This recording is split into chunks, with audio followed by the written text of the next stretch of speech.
महिला हो या पुरुष, इनफर्टिलिटी की प्रॉब्लम आजकल एक सीरियस प्रॉब्लम बनी हुई है और ऐसा इसीलिए क्योंकि हर साल इसकी संख्या लगातार बढ़ती ही जा रही है। और सबसे हैरान कर देने वाली बात ये है कि आजकल ज्यादातर कम उम्र की महिलाओं और पुरुषों को इनफर्टिलिटी की इस प्रॉब्लम से गुजरना पड़ रहा है।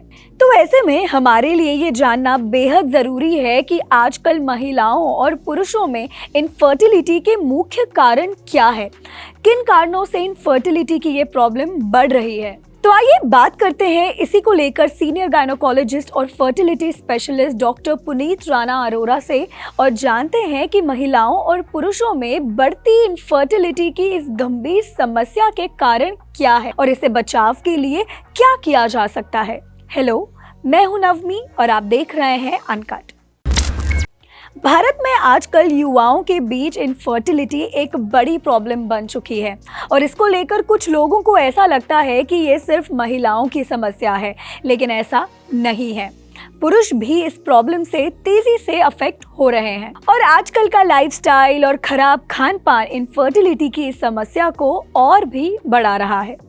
तो ऐसे में इस हेल्थ प्रॉब्लम को लेकर सही समय पर और सही जानकारी होना हमारे लिए बहुत जरूरी है। तो आइए जानते हैं सीनियर गायनोकोलॉजिस्ट और fertility specialist doctor Puneet Rana Arora से महिलाओं और पुरुषों में हो रही समस्या इनफर्टिलिटी से जुड़े सभी जरूरी सवालों के जवाब।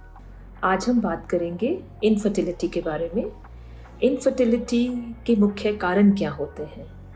कारण समझने से पहले हम डिस्कस करते हैं कि इनफर्टिलिटी किस वजह से होती है और क्या होती है।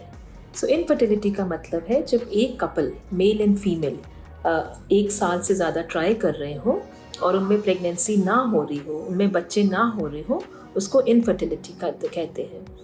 मोटे मोटे कारण एक औरत में हो सकते हैं, उसके हस्बैंड में हो सकते हैं, या फिर कई बार ऐसा भी होता है कि कोई कारण नहीं है, जिसको हम कहते हैं अनएक्सप्लेन्ड इनफर्टिलिटी। अगर हम समझें कि फीमेल में क्या कारण हो सकते हैं, फीमेल में मोटे मोटे या तो बच्चेदानी में कोई दिक्कत है, या फिर जो फेलोपियन ट्यूब होती है एक औरत के शरीर में, उसमें दिक्कत हो सकती है, या फिर अंडों की क्षमता ज़्यादा या कम, ये कारण हो सकते हैं।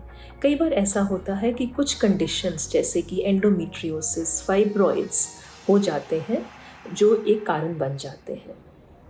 और पुरुष में अगर समझें तो पुरुष में मोटे मोटे कारण होते हैं, उनका सीमन रिपोर्ट जो होता है, सीमन एनालिसिस होता है, वो ठीक नहीं है। और उसके कारण क्या हो सकते हैं कि उनमें कोई मेडिकल बीमारी है, डायबिटीज़ है, हाइपरटेंशन है, या फिर कहीं जो उस एरिया में स्क्रॉटल एरिया जिसको हम कहते हैं, या टेस्टिस में कोई सर्जरी हुई है तो उसके कारण स्पर्म बंद हो गए हैं आने, या फिर आजकल कैंसर बहुत फैला हुआ है, कैंसर के कारण भी जो स्पर्म होते हैं, शुक्राणु होते हैं, वो कम हो जाते हैं। सो इसलिए जब हम टेस्ट करते हैं तो हमें पता चल जाता है, या हम जब उनसे मिलते हैं तो हमें हिस्ट्री में पता चल जाता है कि क्या कारण है। इसीलिए हम कहते हैं कि कोशिश करें कि इनफर्टिलिटी को प्रिवेंट कर पाएँ। बट क्या वास्तव में हम प्रिवेंट कर सकते हैं उसको? कुछ हद तक शायद यस।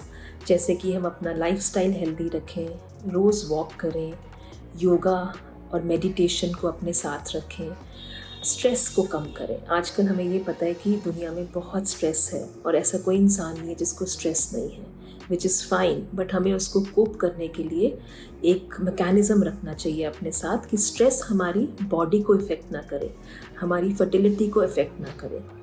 इसके अलावा हम अगर कोई भी जैसे प्रॉब्लम होती है कि पीरियड्स में कोई प्रॉब्लम है एक औरत को, या फिर उसको पेन ज़्यादा हो रहा है पीरियड्स में, तो एक सही स्पेशलिस्ट जो फर्टिलिटी स्पेशलिस्ट होते हैं उनसे जाके बात करें, मिलें, ताकि टाइमली टेस्ट हो जाए और अगर कुछ करना है तो टाइमली इंटरवेंशन हो जाए।